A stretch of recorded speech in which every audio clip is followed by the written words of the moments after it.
अस्सलाम वालेकुम, welcome to our show गपशप। मैं हूं आपकी होस्ट कायनात काज़मी और मैं हूं आपकी होस्ट डॉक्टर आफिया और मैं हूं आपकी होस्ट रोशिया और मैं हूं आपकी host Anam Gaur. My name is Yunus Khan and I'm not a cricketer. Okay whatever. I'm your host. All right. उम्मीद है कि आप सब लोग अच्छी हेल्थ में होंगे और आप लोग अपना ख्याल रख रहे होंगे, मास्क पहन रहे होंगे और दूसरों का भी ख्याल रख रहे होंगे और एक प्रॉपर सोशल डिस्टेंसिंग का जो प्रोटोकॉल है, जो SOPs हैं, उसको फॉलो कर रहे होंगे। आज मैंने सबसे पहले सोचा कि आते साथ ही ना बहुत सारे हमारे ऐसे भी जानने वाले हैं जिनको कोविड हो चुका है। अब उनको ये नहीं पता कि कोविड के होने के बाद उनको एहतियात क्या करनी है। अच्छा, सबसे पहले तो इसमें मैं एक बात ज़रूर मेंशन करना चाहूँगी। एक चीज़ होती है लॉन्ग कोविड। उसमें होता यह है कि आपकी एंटीबॉडीज़ जो हैं वो आ जाती हैं, आपका टेस्ट नेगेटिव हो जाता है, लेकिन you have the symptoms. Symptoms ये होता है कि वो पेशेंट काफ़ी रेस्टलेस, थकन, जोड़ों में दर्द होना, सुइयाँ चुभना, डिजीनेस होना, ये उसके साथ कभी 3 महीने कभी 6 महीने तक भी होता है। इनफैक्ट एक पेशेंट के साथ तो 9 महीने तक भी होता रहा उसके टेस्ट नेगेटिव आने के बाद भी।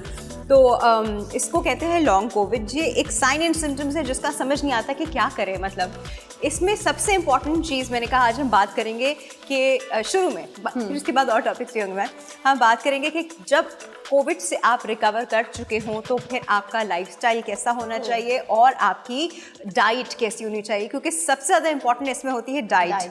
आपका बहुत सिवियर वेट लॉस भी हो जाता है, आपका मसल मास भी चला जाता है, आपकी आई साइट भी वीक हो सकती है, आपको शॉर्ट टर्म नहीं, हेयर फॉल, हाँ yes you right, short term memory loss भी होने लगते हैं लोगों के जिनको कोविड हो चुका है। तो इसमें हम लोग की डाइट कैसी होनी चाहिए। तो पहले मैं सबसे पहले यूनुस से पूछूंगी, यूनुस में कोविड तो नहीं हुआ ना? नहीं, अल्लाह का शुक्र है, जब से हुआ है मुझे कुछ नहीं हुआ। लेकिन किसी ऐसे को देखा जिसको हो गया? और नहीं, मुझे आई बिलीव कि बहुत सारी इम्यूनिटी होती है हर इंसान में। तो ऐसा भी हुआ है कि हर किसी को कहीं ना कहीं कोरोना हुआ होगा, बट उसकी इम्यूनिटी इतनी स्ट्रांग थी कि उसको सिम्टम्स इतने फील नहीं हुए, उसने टेस्ट भी नहीं कराया होगा। Same goes with me. मैं ये कहता हूँ जिनको कोरोना हुआ है उनको they have to eat healthy, they have to stay healthy. मैं हमेशा बोलता हूँ वर्कआउट करें, एक्सरसाइज करें, बिकॉज आपकी बॉडी में एक अलग से एक एनर्जी आ जाती है। And if you are working out तो it will be great for you अगर आपको कोरोना हुआ। इन लोगों के लिए ना इस वक्त थोड़ा मुश्किल ये होता है कि इनकी सेंस, एक एपेटाइट होती है हर इंसान की, इनकी एपेटाइट बिल्कुल ख़त्म हो जाती है। तो वो उनको होता है कि चलो खा लें, बट कैसे खाएं। तो उनको ये कहते हैं कि छोटे छोटे स्मॉल पोर्शंस में आप खाएं, क्योंकि वो एकदम से प्लेट भर के नहीं खा सकते। नहीं, तो आप अगर वर्कआउट करेंगे तो आपकी बॉडी डिमांड करेगी ना। तो एनर्जी नहीं, जस्ट वॉक, जॉग। मैं ये कह रहा हूँ, ये नहीं कह रहे कि जाके वेट्स उठाएं आप एक्सरसाइज करें, फिजिकल एक्सरसाइज करें, आप वॉक कर लें, साइकिल चला लें, कुछ ऐसा कर लें जिससे आपकी बॉडी डिमांड करे, डिमांड करे। तो ये तरीका है सही। लेकिन मुझे लगता है कि बीमारी के बाद अगर नॉर्मल फीवर भी हो तो लोग नहीं खा पाते हैं, दिल नहीं करता है खाने का, और स्पेशली कुछ हैवी ग़िज़ा, टेस्ट नहीं आता। हाँ, सबसे पहले तो आपके मुंह का टेस्ट ही मर जाता है। बहुत सारे लोग साथ रहते हैं कि उनका टेस्ट नहीं आता, आपको टेस्ट नहीं आ रहा तो आप कैसे खा सकते? लिक्विड्स। लेकिन बस वही है ना, क्योंकि आपने देखिए डॉक्टर भी आपको साथ में मल्टी विटामिन कोई देगा जब आप रिकवर कर रहे होंगे। ऑब्वियसली आपकी बॉडी को उस वक्त न्यूट्रिशन चाहिए। अब उसमें आप बर्गर और पिज्ज़ा और ये सब चीज़ें नहीं खाएंगे। आपको हेल्दी खाना है। हेल्दी खाने में मतलब ये है कि उसमें आपको अगर ऑयल भी ले रहे हैं तो ऑयल भी हेल्दी फैट्स वाला ऑयल हो। मतलब आप ज़्यादा जो ऑप्ट कर रहे हैं वो आमंड ऑयल या इस तरह आप ऑप्ट कर रहे हैं, आप ये नॉर्मल कुकिंग ऑयल्स की तरफ नहीं जा रहे, या सरसों का तेल, चलो दैट इज़ फाइन, बट हर एक का टेस्ट डेवलप नहीं होता। अच्छी बात इनका ये है कि इनको इस वक्त टेस्ट नहीं आ रहा होता तो ये लोग कुछ भी खा लेते हैं। तो आप इनको इस वक्त कुछ भी खिला दे। मैं तो कहती सबसे ज़्यादा जो चीज़ खिलानी चाहिए ना वो है केला। बहुत ज़बरदस्त केला इज़ अमेजिंग। केला आपको इतनी एनर्जी भी प्रोवाइड करता है, केला आपको इतने विटामिन्स भी दे देता है। केला इज़ वेरी एनर्जाइजिंग। और केले आप अब ये नहीं कि आप उनको इतना खिलाएं कि वो कॉन्स्टिपेटेड हो जाए, पर जिस दैट कि आपको इस चीज़ का ख्याल रखना है कि वो केले खाएं, केले ज़रूर खाएं और यखनी पिएं। और राफिया जी, ये भी चीज़ है कि आप अगर फ्रूट्स अगर कार्ब्स वाले ले रहे हैं या वेजिटेबल आप कार्ब्स खा रहे हैं तो वो आपको बड़ा प्रोटेक्ट करेगा। हाँ, सही बात है, क्योंकि आप वीक हो रहे होते हैं इंटरनली। तो हम ये कहते हैं कि नहीं, हम डाइट कर लें क्योंकि हमारी फिजिक्स में बहुत सारी प्रॉब्लम आ जाएंगी। या जैसे आपने कहा कि वॉक करनी चाहिए, तो आप कार्ब्स अगर ले भी रहे हैं, एक्सरसाइज साथ साथ चलाते रहें, तो मेरे ख्याल से इतनी प्रॉब्लम नहीं है। अभी इतनी रिसर्च इसके ऊपर हो रही है, क्योंकि अभी 1.5 साल ही हुआ है कोविड को, तो बहुत सारे पोस्ट रिकवरी हमारे पास इतना अभी डाटा नहीं है। लेकिन जितना भी है उसमें बस ये कि ईट इन स्मॉल अमाउंट्स, एंड बार बार खाएं, यानी हर 15-20 मिनट के बाद आप थोड़ा सा कुछ खा लें, क्योंकि आपसे खाया नहीं जाएगा इसलिए। लेकिन राफेल जी, मैंने कोविड पेशेंट देखा है। लास्ट ईयर जब बहुत स्ट्रिक्ट रूल्स चल रहे थे तो हमारी शूट चल रही थी ड्रामे की, तो आपा को कोविड हो चुका था और देन आपा शूट पर आई थी। तो मैंने आपा को देखा था कि वो खाने में योगर्ट लाजमी, दही का इस्तेमाल लाजमी करती थी और लस्सी दही। तो मैं उनको बोलती थी कि आपा, हम लोग इतने टेस्टी टेस्टी फूड खाते हैं, आप थोड़ा थोड़ा लें। आपने अपने आप को बिल्कुल बाउंड कर दिया, क्योंकि एक तो वो डर गई थी, सीधी बात है, क्योंकि हम लोगों ने इतने ज़्यादा मैसेजेस भी सुना कि सबसे ज़्यादा अफेक्ट ही जो है बड़ी एज के लोगों को हो रहा है। Exactly. तो वो इतना डर भी गई थी, लेकिन मैंने देखा कि वो कुछ भी खाती थी ना तो वो यही बोलती थी मुझे स्टिल टेस्ट नहीं आ रहा, स्टिल टेस्ट नहीं। हालांकि मैंने ये देखा कि कोविड खत्म हो जाता है, आपको टेस्ट आ भी रहा होगा, लेकिन आपका जो माइंड है ना, स्ट्रेस आपको वो निकल नहीं रहा होता, तो फिर आपका खुद ही आप डाइट पे कंट्रोल कर ही नहीं पाते। वो सिर्फ योगर्ट खा लेती थी, उनको ऐसा लगता था मेरी बॉडी में कुछ जा रहा है। तो मैं यही बोलूँगी कि हो गया है, कोविड खत्म हो गया, तो कुछ भी आपको खाने को दिल चाह रहा है, मतलब आपको खुद को अपने आप को अंदर से मोटिवेट करना है कि अगर मैं नहीं खाऊंगी तो मैं और खत्म हो जाऊँ। अच्छा, लेकिन खाते लाइट फूड है, मेरा नेक्स्ट में आप पाए नहीं खाने बैठ सकते, तो बहुत मुश्किल I say just want to digest add होते हैं। वन थिंग, एक थ्योरी है माइंड ओवर मैटर। मैं यही सोच रही थी, अभी तक इसने बोला क्यों नहीं। I just want to add one thing. मैं अच्छा बोल रहा हूँ। द रीजन इज कि द माइंड ओवर मैटर जो थ्योरी है, उसका सीन ये है कि आप अपने दिमाग पे, थ्योरी है जी, I am not going to ऐसी एक्सप्लेन है द वो? थ्योरी। प्लीज। अल्लाह माफ करें, But you should explain the theory as एक well. अलग ना गुनाह मिलेगा एक बेचारे मासूम लड़के को तंग नहीं, करके। बस थ्योरी बताओ ना। अच्छा, ये है कि आप अपने माइंड को जितना स्ट्रॉन्ग करते हैं, आप अपनी माइंड को एक ऐसा एक पैब्लो इफेक्ट है, I know exactly how to pronounce it, Pablo. तो उसमें होता है कि अगर आपको कोई तकलीफ है और मैं आपको बोलूँ, सॉरी, प्लेसिबो, तो उसमें कि मैं आपको कोई टैबलेट दूं और आपको नहीं, या खाएंगे आप ठीक हो जाएंगे, अगर आपके माइंड ने ये तस्लीम कर लिया कि वो टैबलेट खाने से मैं ठीक हो जाऊंगा, तो आप हो जाएंगे। Exactly. तो जस्ट बी स्ट्रॉन्ग, अपना माइंड स्ट्रॉन्ग करें। मैं एक एक्सरसाइज बताता हूँ सबको कि आप चेस खेलें, चेकर्स खेलें, या ऐसी गेम्स खेलें अपने फ़ोन में जिसमें आपका माइंड बहुत ज़्यादा यूटिलाइज हो रहा हो। तो अगर आपका माइंड स्ट्रॉन्ग है तो आपकी बॉडी स्ट्रॉन्ग। सही बात मेरा है, सही नेक्स्ट बात है। क्वेश्चन यही था कि इंसान इसके बाद डीफोकस भी तो रहने लगता है, काम पे फोकस नहीं कर पाता Foggy है, brain हो जाता है ना? एग्जैक्टली, कुछ करने का दिल नहीं करता है और इंसान में एनर्जी बिल्कुल नहीं रहती है कि मतलब थका थका सा रहता है और किसी चीज़ में दिल नहीं लगता चिड़चिड़ा भी होता है, है, चिड़चिड़ा सा मूड हो जाता है, किसी से बात नहीं करनी और अकेले बस फोन देख लिया, टीवी देख लिया। सो उस इन दैट केस क्या किया जाए? पता है, पोस्ट कोविड, आई थिंक ये बहुत जल्दी एक टर्म भी आ जाएगी, पोस्ट कोविड डिप्रेशन, जिसे हम पोस्टपार्टम डिप्रेशन एक और होता है, पोस्ट कोविड डिप्रेशन, क्योंकि साइकोलॉजिकली ये डिजीज़ हमको इतना अंदर से डरा देता है, हम डर भी जाते हैं, और दूसरा ये भी होता है कि हमें लगता है कि अब हम कभी भी नॉर्मल लाइफ नहीं गुजार सकेंगे। सब कहते हैं अब तुम्हारे लंग अफेक्ट हो गए, अब देखना तुम्हारी किडनीज चली जाएंगी, अब तुम्हें ये होगा। अगर आप प्रॉपर डाइट अपनी मेंटेन रखें, प्रॉपर लाइफस्टाइल अपना मेंटेन रखें और अनहेल्दी चीज़ों की तरफ एटलीस्ट 1 साल तक ना जाएं, आप कंप्लीटली रिकवर कर सकते हैं, इवन योर मेंटल इलनेस। पर वो लोग जो फास्ट फूड खाते हैं, पिज्ज़ाज एंड बर्गर्स, वो कैसे बेचारे सर्वाइव अच्छा, मेरा करेंगे? इसमें कोई एक तो ये नहीं चीज़ खाना। ऐड है कि अगर लेट्स सपोज आप अगर जंक फूड बहुत ज़्यादा आप लोगों को पसंद है, तो आप घर में भी वो सब चीज़ें बना सकते हैं। बना सकते है ना, जंक फूड को घर में बनाए तो वो जंक ही रहती ना। हमें आदत है जो स्ट्रीट फूड के खाने जितने मजेदार लगते हैं ना, एग्जैक्टली वो घर में बना के मजा नहीं आएगा। कोविड से रिलेटेड अगर हम लोग चीज़ों को देखें तो मुझे ऐसा लगता है अगर घर में आप seriously- जैसा अनम आपने कहा कि फोकस के लिए क्या करना चाहिए, सो आई बिलीव कि फोकस की कुछ एक्सरसाइजेज हैं। अगर आप योगा कर सकते हैं, अगर आप इतने कमज़ोर हैं कि आप उठ भी नहीं सकते, तो आप लेट जाएं, ज़मीन पे लेट जाएं और अपने जो हाथ हैं वो ज़मीन पे टच करें ऐसे विद पाम्स, और उसके बाद सबसे आप आंखें बंद करके just focus on one thing.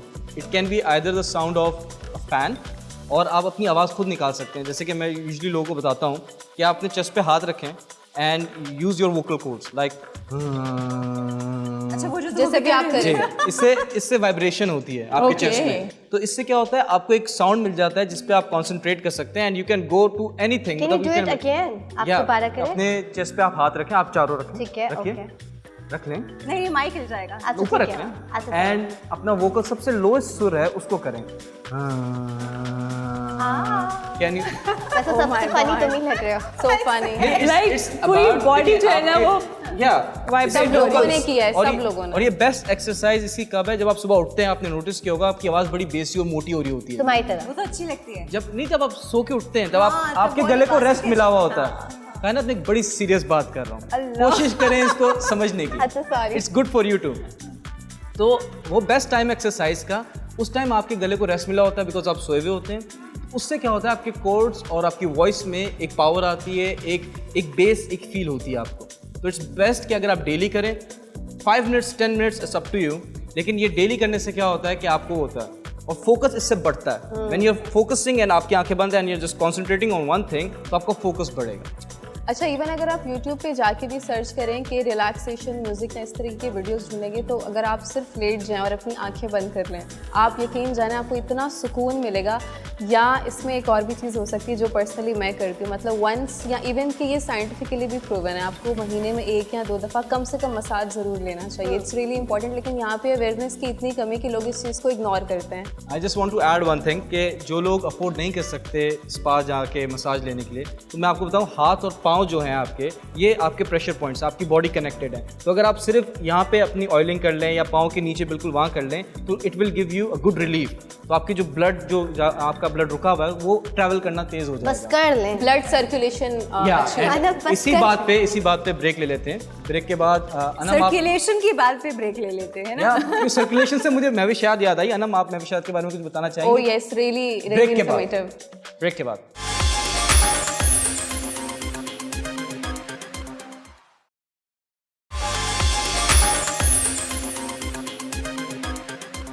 Welcome to our show गपशप। अच्छा, तो अब चलते हैं मेरी सेकंड न्यूज़ की तरफ, which is very currently hot topic. मैं अभी रिसेंटली ट्विटर देख रही थी, तो उस पर महविश हयात ने एक स्टेटमेंट दिया है और जिसमें उन्होंने कहा है कि आई एम श्योर महविश हयात के बहुत सारे फैंस होंगे और बहुत सारे लड़कों की वो क्रश हैं। तो उन्होंने कहा है कि अगर प्राइम ब्लश कर रहा है कोई यहाँ पे। अच्छा, तो उन्होंने कहा है कि अगर prime minister like Imran Khan, जो कि हमारे साबका क्रिकेटर थे, कि अगर क्रिकेटर्स प्राइम मिनिस्टर बन सकते हैं तो एक्टर्स क्यों नहीं बन सकते। तो आप लोगों को क्या लगता है इस पे कि उन्होंने ये स्टेटमेंट काफ़ी कंट्रोवर्शियल है, लेकिन क्यों दिया? क्या वो उनकी नज़र है प्राइम मिनिस्टर की कुर्सी पे? वैसे मैं तो चाहती हूँ कि महविश हयात वाकई प्राइम मिनिस्टर बन जाए। असेंबली जो इतनी खाली है ना, जहाँ कुछ काम नहीं हो रहा, वो सारी फुल हो जाएगी। सारे जाके पहले बैठेंगे और सबसे पहले मौलाना फजल रहमान बैठेंगे। गेट मुझे लगता है वही खोलेंगे। Very direct attack. नहीं, आई एम जस्ट किडिंग। कहती कि प्रेजेंस ज़्यादा होगी और लोग हाँ ज़्यादा करेंगे, ना नहीं करेंगे। लेकिन नहीं, एक्चुअली मैंने शोज भी देखे हैं ना, कि महविश हयात का एक इंटरव्यू भी देखा था, उससे पूछा गया था कि आप बोर्ड पे जा रही हैं, ठीक है, और आप किसको अपने साथ लेकर जा रहे हैं, तो उन्होंने मौलाना फजल रहमान का नाम लिया था, क्योंकि वो बड़े ओपन माइंडेड हैं, वो मजाक को बर्दाश्त कर लेते हैं। कितने उनके कैरेक्टर्स अगर आप देखें दूसरे चैनल पे बनाए जाते हैं, फनी कैरेक्टर, तो जाहिर सी बातें पहुंचते होंगे ना उनके पास मीम्स वगैरह। आई वांट टू से कि जैसे आर्नल्ड श्वार्ज़नेगर है, तो he was the mayor of California और I don't know maybe, तो why are you copying me kind of? Arnold Schwarzenegger. शॉश आपका वाला आर्नल्ड। तो if he can be a mayor of a city, तो why can't our actors be a politician? The reason is कि हम actors जो हैं, हम लोग को झूठ बोलना ही होता है, एक्टिंग करनी होती है, तो हम तो ज़्यादा क्लोज हैं पॉलिटिशियन बनने के लिए, क्योंकि पॉलिटिशियन को भी झूठ ही बोलना है at the end हाँ, of the day। सियासतदान भी क्या करते हैं, एक्टिंग ही तो करते हैं। हम ये है कि हमें एक्टिंग के पैसे मिलते हैं, वो एक्टिंग के पैसे खुद ले लेते हैं, खुद छाप लेते हैं। लेकिन मैं इसमें एक serious, I have a very serious opinion.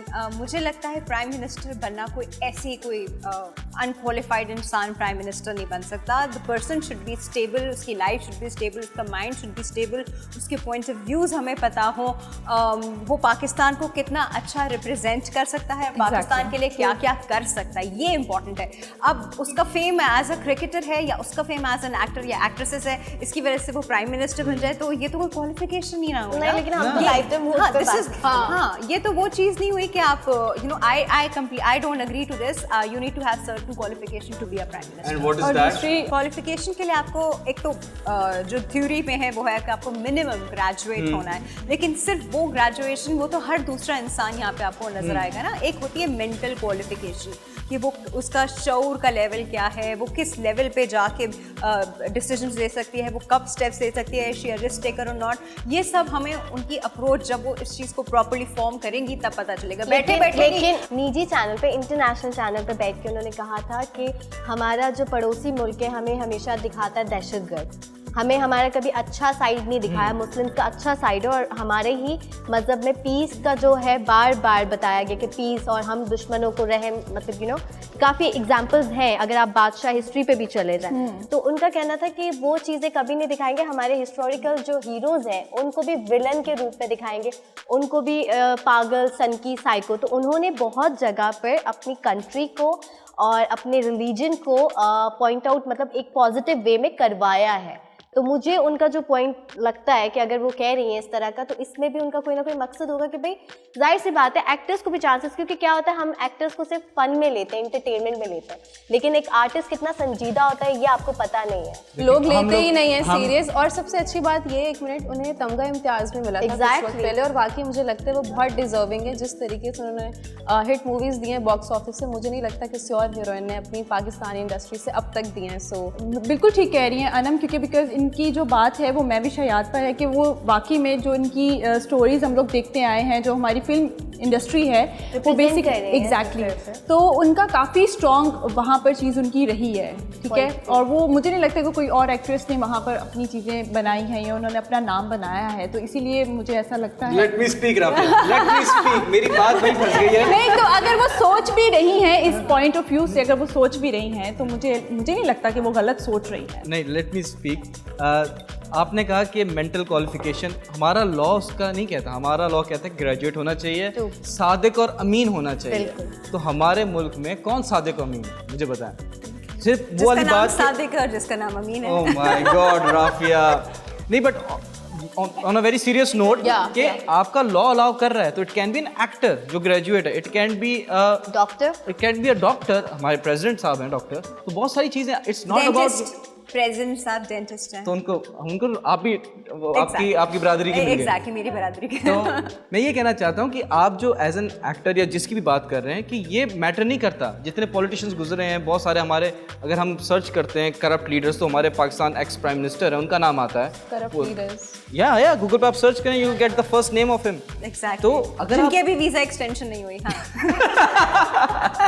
We are not taking the name. But why can't, बात यही हो रही है कि अगर लोग इसको कह रहे हैं, तनकीद कर रहे हैं कि महवी शाद ने ये बात बोली है, तो why can't be an actor become the prime minister of the state. बिल्कुल बन सकते हैं। ये नहीं कि आप ग्रेजुएशन की डिग्री, आप सादिक अमीन, आप जो भी प्रूफ, लेकिन आपको अपनी अप्रोच प्रूफ करनी होगी। देखिए, एक इंसान जो एक्टिंग करता आ रहा है, उसको लाइट्स, कैमरा, मेकअप, एक्ट, इन सब चीज़ों का पता है, उसको नहीं पता होगा कि मिनिस्ट्री ऑफ पेट्रोलियम में क्या चाहिए, ये इकोनॉमी कैसे हैंडल करनी है, हम ऐसे क्यों जा रहे हैं, हमारा ये ऊपर क्यों नहीं जा रहा, हमारी एक्सपोर्ट्स क्या है, हमारी उसको नहीं समझ होगी इन सब चीज़ों की। अनलेस वो जब तक सीखता है तब तक उसका 5 साल का टेन्योर जो है वो खत्म हो चुका होता है और मुल्क का अच्छा खासा बेड़ा गर्क हो चुका होता है। नहीं, I am sorry, I will not agree. A person should have एक नॉलेज का, उसका बैकग्राउंड होना चाहिए। इसके बगैर उसको पॉलिटिक्स में स्टेप करने की ज़रूरत नहीं है, क्योंकि अगर आप ये सब बेसिक चीज़ें नहीं समझते और आप सिर्फ अपने फेम की बेसिस पे आ गए हैं कि भाई मैं फेमस हूँ और मैं प्राइम मिनिस्टर बन जाऊँ, तो आई एम सॉरी। फिर आप क्वालिफाई नहीं करते।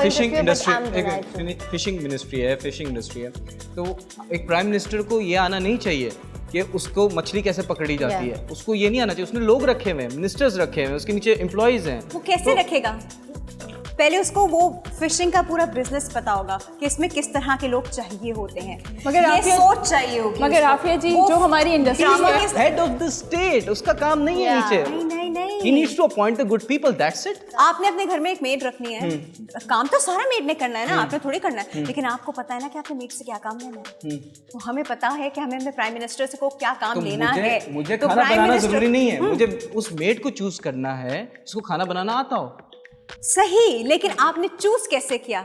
उसको बात करके, पता करके, चीजें करके, इंफॉर्मेशन निकाल के, लोगों से पूछ के। बिल्कुल, आई कंप्लीट। उससे टेस्ट लेके कि भाई तुम बना के दिखाओ मुझे। उससे टेस्ट लेकर ना, दिस रिक्वायर्स टाइम। ये हमारे एक्स ही प्राइम मिनिस्टर नवाज शरीफ का कौन सा बैकग्राउंड मुझे लगता है पॉलिटिशियन, लाइक वो बिजनेसमैन थे और उनके फादर भी पॉलिटिक्स में जब आए, इमरान खान पॉलिटिक्स में आए, तो पॉलिटिक्स में आकर ही कुछ चीज़ें आपको सिखाई जाती है, कुछ चीज़ें आपके अपने दिमाग से हो रही होती है, इट्स फाइन। मतलब अगर आप आ गए, अगर उनका इंटरेस्ट है, महवी शयात ने इतनी बड़ी स्टेटमेंट अगर दी है, तो उन्होंने उनका homework interest कर लिया है, होगा। उनका इंटरेस्ट है तो वो अपना हाँ, उन्होंने होमवर्क एग्जैक्टली इंटरेस्ट है तो वो चीजें हो सकती है, मतलब अब ऐसा भी नहीं कि वो देखिए, नहीं इमरान कर खान सकते। ने PTI जब आई थी ना- मैं भी शायद ने जवाब दे दिया है लोगों की ट्रोलिंग का, और उन्होंने ये कहा है कि मैं बिल्कुल नहीं रुकूंगी, आप लोग मुझे कितना भी क्रिटिसाइज करें, और मैं अपना काम करके और उन्होंने My अगर vote ये is with बात you. की भी है मैं तो क्या- होमवर्क किया है आई गेस उन्होंने। Everyone deserves Yeah. PTI को भी आते राफिया साथ जी, ही हूँ- PTI जीत नहीं गई। हम PTI कौन होते हैं आते किसी को साथ ही जज नहीं। करने वाले? PTI की पार्टी बनी थी आज से कोई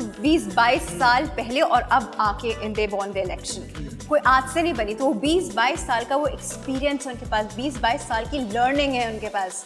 this is what I am talking about. मैं ये नहीं कह रही कि वो नहीं बन सकती, बन जाओ भाई, सब कुछ समझो, सब कुछ कर लो, लेकिन the but learning Rafia and ji को अपना पॉइंट आखिर में मनवाना चॉइस है। नहीं, द चॉइस जो है वो हमारी आवाम के पास है, उन्होंने Obviously. इलेक्ट करना है Yeah. तो Choose करने doesn't matter, वाले वो हम किसी ही को भी हैं। इलेक्ट कर दें। ऐसे बहुत सारे हमारे पिछले मिनिस्टर्स या प्राइम मिनिस्टर गुजरे हैं जो आप देखा जाए तो they are not like proper politicians. तो अगर आवाम डिसाइड करिए, डेमोक्रेसी का यही मतलब है कि जो आवाम ने चूज किया है तो वो है, एंड वो मुल्क का सत्यानाश करे या मुल्क को ऊंचा ले जाए। और पहले किसने इतना फायदे दिए हमें, जो आया उसी ने अपना हाथ साफ किया तो और ऐसे चले नहीं गए। कर सकते ना, कायनात भाई। बस हम ये ऐसे कहते नहीं हैं कर कि हम सकते। आगे दुआ करते हैं कि हमारे मुल्क का अच्छा हो, बेहतर हो, लेकिन अगेन वही बात, ये नहीं कर सकता, वो नहीं कर सकता, इस सोच को बदलो। I am so sorry. और मुझे ऐसा लगता है कि like जजमेंटल, जहाँ पे मैं थोड़ी जजमेंटल होंगी, हम किसी को भी अपने मुल्क का सरबराह सिलेक्ट करेंगे तो हमारा हक है कि हम जजमेंटल होकर उसकी क्वालिफिकेशन को जज करें, उसकी अंडरस्टैंडिंग पावर को जज करें, उसकी कैपेबिलिटीज़ को जज करें। हम क्यों किसी दूध वाले को बना दो प्राइम मिनिस्टर, जाओ बना दो। ओके राफिया जी, जजमेंटल की बात से मुझे एक छोटी सी बात याद आई है, बट हम ब्रेक के बाद आपको इसके बारे में कुछ बताएंगे।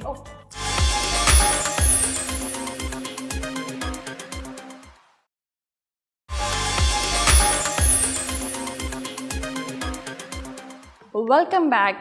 जी राफिया जी, हम क्या बात कर रहे थे? हम जजमेंटल होने पे बात कर रहे हैं। यस, तो मैं लोगों को ये एक बात बताना चाहूँगी कि लेट्स सपोज अपनी बात ले लेती हूँ कि मैं जब बिज़ी होती हूँ या मैं काम कर रही होती हूँ तो मुझे लोग फ़ौरन से जज करना शुरू कर देते हैं कि नहीं ये जो है बिज़ी है, मगरूर हो गई है, बात नहीं करती, फ़ोन पिक नहीं करती, मैसेज का रिप्लाई नहीं करती। बट मेरी एक रिक्वेस्ट है सबसे कि लाइक आप एक बंदे को जज मत किया करें एक पॉइंट से। वो हो सकता है उसकी पर्सनल इशू भी हो सकते हैं या उसके घर में प्रॉब्लम भी हो सकती है, व्हाटएवर कोई भी प्रॉब्लम हो सकती है। बट हम क्या करते हैं, फ़ौरन से एक बंदे को स्टोरी बताई, यार ये बंदी वैसी है और ये ऐसी है। वो ट्रॉल होते होते एक पूरी स्टोरी क्रिएट हो पूरे जाती गांव है। में आग की तरह फैल जाती एग्जैक्टली है। तो जब वो स्टोरी क्रिएट होती है ना तो उसका इमेज कुछ और बन चुका होता है। तो आप लोग इस बात से कितना एग्री करते हो? मैं कहूँगा कि उर्शिया को आप जज ना करें। नो, मैंने अपनी बात इसलिए की कि किसी को बुरा नहीं लगे। हाँ। तो मैंने इसलिए अपने पे ये बात की है प्लीज उर्शिया की इस बात को जज ना करें। कि मुझे जो है वो आप लोग इस बात से नोट नहीं किया करें कि नहीं फ़ोन नहीं उठा रही या मैसेज नहीं कर रही। फोन क्यों नहीं उठाती हाँ, हो? क्यों नहीं उठाती? नहीं, बाज़ औक़ात लोग आई गेस आपको आउटर अपीयरेंस से जज कर लेते हैं, Exactly. बट आपकी पर्सनालिटी बिल्कुल उसके अलग होती है। अलग होती है। यूजली ऐसा होता है कि आप एक कमरे में बैठे होते हो और वहाँ पे बहुत सारे लोग हैं और जब तक आप कोई बात नहीं करोगे लोगों के जहन में ये परसेप्शन होगा कि यार ये बहुत रूड है, मगरूर है, बहुत एटीट्यूड है इसमें। सो लेकिन जब आप बात करना स्टार्ट करते हो then people get to know कि आप कितने सॉफ्ट स्पोकन, आप बहुत Exactly. फ्रेंडली हो, आप कूल हो, आप चिल हो। सो एक्चुअली ये हम लोग, मुझे लगता है ये हम लोग का मसला बन चुका है कि हम बहुत जल्दी लोगों को जज कर लेते हैं बिना उनको जाने उनके बारे में कोई ना कोई राय कायम कर और अच्छा, है ना एक वो भी एक बात- चीज़ है हाँ। कि हम रूटीन में किसी को रिप्लाई नहीं कर पाते। जैसे एक पूरे दिन में होता है ना कि हम नहीं रिप्लाई कर पाते और वो 2 दिन के बाद या 3 दिन के बाद फ्री होते हैं और हम रिप्लाई, ओह यस इनको मुझे रिप्लाई करना था। तो लोग तब तक कहाँ से कहाँ पहुँच चुके होते हैं और वो क्या स्टोरी बन चुकी होती है जो आपका ग्राउंड होता है। तो जब आप जाते हैं दोबारा से उनसे मिलते हैं या आप अपने शूट पर जाते हैं लेट्स सपोज, तो वो एक कुछ और ही स्टोरी क्रिएट हुई होती है सबके माइंड अच्छा, में। एक बात है, एक्चुअली एक हमारे चीज़- अंदर हाँ। सब्र नहीं है, मुझे मुझमें भी लगता नहीं है। है, अभी सुन लो मेरी नहीं, बात। पहले मैं बोलूंगी। नो, एक्चुअली हमारे अंदर सब्र नहीं, हम वेट नहीं करते कि अगले को मौका दें, वो बताए कि क्या वजूहात हैं इस Exactly. चीज़ के पीछे। हम खुद से सोच लेते हैं कि यार ऐसा हुआ होगा। सो दिस ऐसा इज सो डिसअपॉइंटिंग। कहते हैं ना, first impression is the last impression. मैं कंप्लीटली डिसएग्री करती हूँ उससे। आप कभी भी इंसान को देखते साथ ही उसके बारे में एक जजमेंट नहीं बना सकते अपने दिमाग में। जब तक आपने उसके साथ एटलीस्ट 10-15 मिनट एटलीस्ट बात ना कर ली। और कुछ लोगों को तो समझने में भी आपको महीने लग जाते हैं। वो 10-15 मिनट की कहानी नहीं होते। बीवी को समझने के लिए जिंदगी भर लगती है। वो आप कभी नहीं समझ सकते। वो आप शौहर छोड़ दे। अगर आप उसके पीछे हैं कि आप बीवी को समझ जाएंगे तो आपने ऐसा कोई सब्जेक्ट पकड़ा है तो प्लीज उसको बंद कर दें, क्योंकि वो कभी नहीं समझ पाएंगे। कोई इंसान आज तक अपनी बीवी को नहीं समझ सका। लेकिन राफिया जी, जज जो है ना वो अच्छे वे में भी किया जाता है। अच्छी जजिंग आप कर सकते हैं लाजमी। मैंने वही हमेशा मैं कहती हूँ, पता नहीं, एक तो मैं कभी कभी खुद में ही ना अपने आप में ही अम्मा बन जाती हूँ कि अच्छा और बुरा दो पहलू होते हैं। अच्छी जजिंग आप कर सकते हैं, बुरी नहीं। जैसे फॉर एग्जांपल मैं आपको देखती हूँ जब सुबह सुबह तो मैं कहती हूँ अरे राफिया जी कितनी फ्रेश है, लेकिन राफिया जी के माइंड में मुझे लगता है ये चलता ही। अब मैं अपनी तरफ से जज कर रही होती हूँ। जैसे हमारे शहर कराची में मेमन एक कम्युनिटी है, दे आर वेरी हम्बल और डाउन टू अर्थ लोग हैं। उनके पास बहुत पैसा है बट वो कभी शो ऑफ नहीं करते। वो 70 पे घूम रहे होंगे and they are living in a normal apartment, but वो कभी शो ऑफ नहीं करते। तो अक्सर लोग उनको जज करते हैं कि यार ये गरीब होगा, बट उनके करोड़ों रुपए पड़े हुए बैंक बैलेंस में। तो इट्स ऑल अबाउट कि व्हाट इंप्रेशन यू गिव। आपके पास पैसा है, बी हम्बल अबाउट इट। अगर आपके पास पैसा नहीं है तो work hard about it. It's up to you कि आप कैसे लेके चलते हैं। मुझे भी आपकी बात अगर फिनिश होगी, I'm done. मुझे जज से मतलब कि हम जज करते हैं। मुझे आज का जो टॉपिक आप लोगों से डिस्कस करना है या जो न्यूज़ बतानी है या अपनी ऑडियंस को बतानी है, वो बहुत सैड भी है, लेकिन हम सब, मुझे लगता है कि हम पूरी टीम की तरफ से और being a Pakistani, being a Muslim होने के नाते हम सबको कंट्रीब्यूट करना चाहिए इस न्यूज़ में।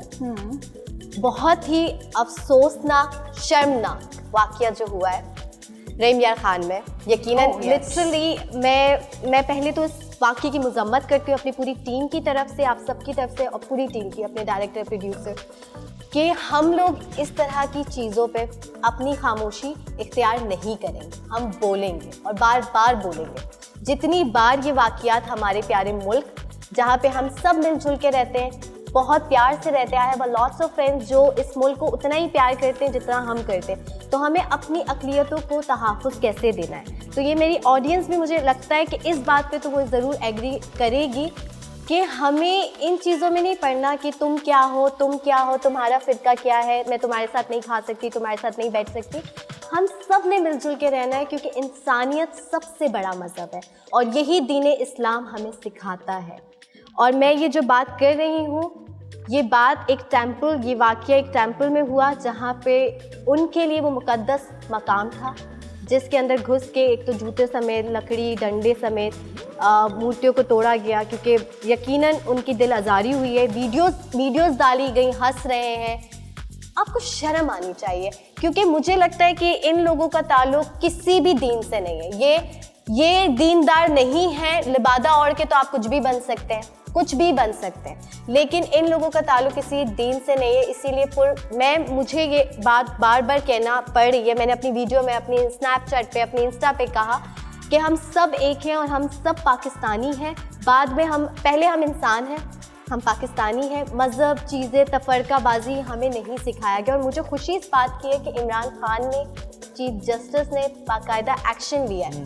यही चीज़ें पड़ोसी मुल्क में होती है, कोई पूछता नहीं, कोई उनका पुरसहाने हाल नहीं है, कोई उनसे नहीं पूछता, बल्कि और ज़्यादा जो है दूसरे जो मेजॉरिटीज़ हैं उनको उकसाया जाता है। सही। अच्छा, यहाँ पे मैं बिल्कुल इसकी बात से कम्प्लीटली एग्री करूँगी। कायनात, तुमने बहुत सही बात की। ये काम जो लोग करते हैं उनका कोई रिलीजन नहीं होता। अगर हमने कहा कि ये उस रिलीजन ने किया है, देखें, हमें हमेशा से बात पता है और पूरी दुनिया ये बात समझती है कि जब कोई चीज़ तोड़नी है तो पहले आप उसको डिवाइड करो। और ये रूल हमेशा हम पे अप्लाई किया जाता है कि इनको तोड़ना है तो उनको मज़हबों पे लड़ाओ, उनको फ़िरकों में लड़ाओ, उनको ऐसे लड़ाओ। तो ये जो बार बार लड़ाई होती है, शिया, सुन्नी, मुस्लिम, हिंदूज, क्रिश्चियंस, ये लड़ाई करवाई जाती है। वी नीड टू अंडरस्टैंड इसके पीछे एजेंडाज होते हैं, ये ऐसे नहीं होता है। बिल्कुल। और ये जो लोग करते हैं उनका ताल्लुक किसी रिलीजन से नहीं होता। मैं आपको बता रही हूँ कि किसी भी रिलीजन में इस तरह की चीज़ अलाउड ही नहीं है। सबके रिलीजन में ये बात है कि आप दूसरे की प्रैक्टिस की रिस्पेक्ट है। और ख़ास तौर पे राफिया जी तब जबकि 14 अगस्त हमारा इंडिपेंडेंट डे आ रहा है, हम सब साथ मिलके सेलिब्रेट करते हैं और उतना ही मतलब आपको भी उतनी इस मुल्क से प्यार है, खुशी है उस फंक्शन को जितना लाइक किसी क्रिश्चियन या किसी हिंदू Exactly. या मतलब कोई भी। तो हम लोग, मुझे लगता है कुछ लोगों की वजह से ना जब ये बातें होती है, लेकिन बुरा सबसे इस बात का लगता है कि हम बोल रहे हैं और मैं चाहती हूँ कि हर कोई अपना अपना इसमें प्लीज़ कंट्रीब्यूट करे। लेकिन बहुत सारे ऐसे मैंने अभी भी शोज़ या चीज़ें देखी हैं जहाँ पे नहीं बोला जा रहा है। ये अफसोस की बात है कि आप बोलें, एटलीस्ट आप बार बार बोलें ताकि हमारी लाइक हुकूमत, हमारे लोग और दुनिया भर के लोग हमें देख रहे हैं कि पाकिस्तान में क्या हो रहा है। आपको क्या लग रहा है कोई हमारा अच्छा इमेज जा रहा है? कुछ चंद जाहिलों की वजह से, 200 जाहिलों की वजह से हमारे मुल्क के बारे में लोग उंगली उठाते हैं और फिर हमारा पड़ोसी मुल्क बार बार ये दिखाते कि देखिए क्या है। हमारे मजहब में सबसे बड़ी चीज़ है बर्दाश्त करना। आपने जी एग्जैक्टली हमारे रिलीजन में है कि अगर आपने किसी नॉन मुस्लिम को कन्वर्ट भी करना है तो उसको फोर्सफुली नहीं, आपने अपनी एग्जाम्पल सेट करनी है। तो अगर आप लोगों को लग रहा है कि आप मुसलमान हैं और आप ऐसी हरकत कर रहे हैं तो you not setting a good example. आपको एक ऐसी एग्जाम्पल सेट करनी है जिससे वो मुतासिर हों। और ये नहीं कह रहा कि वो मुस्लिम हो या कन्वर्ट हो या ना हो, बात की बात है। मैं यहाँ कह सकती हूँ। और दूसरी बात ये है कि अपने दिल की बात है। देखिए बच्चे भी, बहुत सारे बच्चे भी थे जो ब्रेन वॉश होके आए हुए हैं, वो मजहब के नाम पे उनको गलत तालीम दी जा रही होती है। तो वो बच्चों को कह रहा हूँ कि अगर वो समझते हैं कि ये इस्लाम फैला रहे हो, आप इस्लाम नहीं फैला रहे हैं, आप इस्लाम से और लड़ाइयाँ करवा रहे हैं लोगों को। ये मैं कहना चाहता हूँ। नेगेटिविटी जो है वो माइंड में क्रिएट हो रही है और वो ये चीज़ आप बिल्कुल ठीक कह रहे हैं कि कोई भी मज़हब है, बट आप लोग मज़हब को लेकर सारी चीज़ें मिक्स मत करें, क्योंकि जब हम लड़ाई करते हैं तो वो सारी चीज़ें मिक्स हो रही होती हैं। कोई नहीं पता चल रहा है कौन क्रिश्चियन है, कौन हिंदू है, कौन मुस्लिम है। तो जो हमारा मुल्क की जो बदनामी होती है वो हमारे सब मिक्स ही हो रही होती है। कोई इसमें कोई सेपरेट किसी का नाम नहीं जा रहा होता। सही बात है। तो मुझे लगता है आप बोलना। हाँ नहीं आप बोल रहे हैं, इसलिए इशारा कर दिया था, इसलिए मुझे बोल दिया था, लेकिन वो कुछ बोलने वाली थी। नहीं अब मैं भूल गई। चलो भाई ठीक है, आप क्या बोलना चाह रही हैं? मुझे ऐसा लगता है कि सबसे बड़ा जो मज़हब है वो ह्यूमैनिटी का है। इंसानियत से बढ़ के तो कोई रिलीजन नहीं होता और कोई भी रिलीजन आपको ये हक नहीं देता है कि आप किसी दूसरे के रिलीजन को डिसरिस्पेक्ट करें इस तरह की नाजेबा नामाकूल हरकतें करके। और इसके साथ साथ मुझे ये भी लगता है कि लाइक इस तरह के जो लोग होते हैं उनका किसी मज़हब किसी रिलीजन से कोई ताल्लुक़ नहीं होता है, बल्कि मैं इस तरीके की हरकतों की तहे दिल से मज़म्मत करती हूँ। और बीइंग अ रिस्पॉन्सिबल मुस्लिम, मुझे लगता है कि अच्छा बेसिकली जो मुस्लिम है उसे कोशिश करनी चाहिए कि अपने हाथ और अपनी ज़ुबान से किसी दूसरे को नुकसान ना पहुँचाए। तो एटलीस्ट हम जितना कर सकते हैं हमें उतना तो करना चाहिए। हम दूसरों की जिम्मेदारी नहीं ले सकते, लेकिन हम अपने लिए तो सोच सकते हैं। जैसे कि आपने सुना हुआ कि इस्लाम में 3 दर्जे हैं कि अगर आप कुछ बुरा देखें तो उसे रोकने की कोशिश करें, अगर आप रोक नहीं सकते तो ज़ुबान से कुछ कहें या दिल में कुछ बुरा बोल दें। तो वी एज अ मुस्लिम्स हम इस तरह की चीज़ों की मजम्मत करते हैं और हम वी कैन ओनली प्रे, क्योंकि हम किसी को रोक नहीं सकते। लेकिन अगर कोशिश वी अपोलोजाइज कि अगर किसी के सेंटिमेंट्स हर्ट हुए हैं तो। लेकिन मुझे बहुत खुशी है कि आप सब ने वैसे हम शो में हम एक दूसरे के पॉइंट ऑफ व्यू से डिसएग्री करते हैं, कभी एग्री कभी डिसएग्री, लेकिन ये चीज़ बहुत अच्छी लगी कि सब ने अपने हिसाब से बात की। और यकीनन जो बहुत सारे ऐसे हमारे हिंदू बहन भाई देख रहे होंगे उनका दर्द, या हम कह सकते हैं कि शायद गुस्सा भी आता है, दर्द भी होता है, तकलीफ भी होती है, शायद हम कम उतना नहीं कर सकते, लेकिन अपने वर्ड से हम उनके ज़ख्म को हील ज़रूर करने की हमने कोशिश की है। तो ये आज का जो हमारा एपिसोड था जिसमें हमने हर तरह के टॉपिक हम हमेशा डिस्कस करते हैं, लेकिन मैं आज आप लोगों को थोड़ी सी आप लोगों को एक्साइटमेंट बढ़ाना चाहती हूँ। जाते जाते ये ज़रूर बताऊँगी कि 14 अगस्त में हम सब कुछ ना कुछ कंट्रीब्यूट करने वाले हैं, और वो अभी तो यकीनन नहीं बताऊंगी, आपकी एक्साइटमेंट को हाइप दे रही हूँ। वो इतना अच्छा है कि हो सकता है कि हमारे लोग, हमारी चीज़ें, हमारे टॉपिक सब कुछ डिफरेंट हो, कुछ भी। सो गाइज, आप लोग इसी तरह हमें प्यार देते रहें और इसी तरह आप लोग हमारे साथ ताउन करें। कमेंट सेक्शन पे हमारे अच्छे बुरे नेगेटिव पॉजिटिव कमेंट्स, आपको खुली आज़ादी है क्योंकि हम लोग आपको अपनी फैमिली समझते हैं और आपके कमेंट्स को इसी तरह सराहते रहेंगे, अप्रिशिएट करते रहेंगे। और यूनस की बातें, आप तोशिया की बातें, राफिया जी की बातें, अनम की बातें और मुझ जैसी हसीन लड़की की बातें कैसी लगती हैं, सो प्लीज़ बताइएगा। अपना बहुत ख्याल रखिएगा और देखते रहे हमारा शो गपशप। अल्लाह हाफ़िज़।